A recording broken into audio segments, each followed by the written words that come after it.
I see many gathering there in the rotunda, Mark, to remember and honor this man who touched the lives of millions in his long lifetime.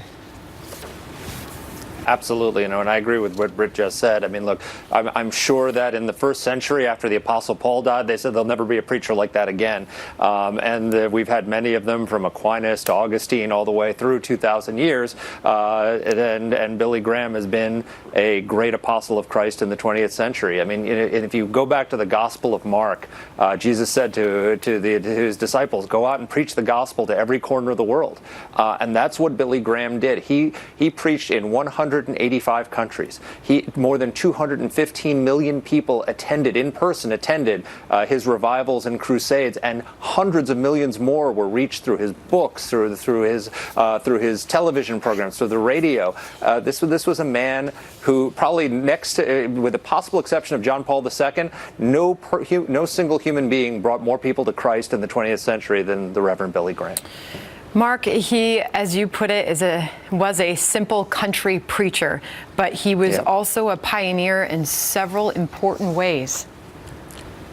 Yes, well, I mean, as father was talking about before, he was the first major evangelical preacher to embrace Catholics as brothers and sisters in Christ. I'm a Roman Catholic, and that's why we loved him so much, because he saw us as brothers and sisters.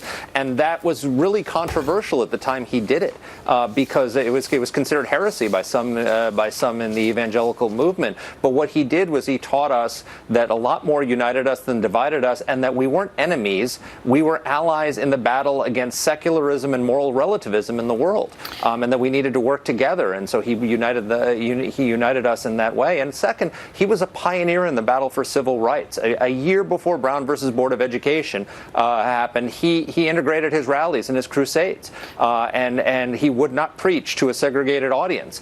This at the time, I mean, the KKK targeted him. He got death threats because of it, but he was steadfast. And I remember Bill Clinton, when he was 12 years old, he recalls in his memoirs going to the 1958 crusade in Little Rock, and how Billy Graham was willing to call off that crusade rather than have it a segregated audience. So he was a pioneer, not just in preaching the gospel, but preaching the gospel to all Christians and to people of all races, creeds, and colors.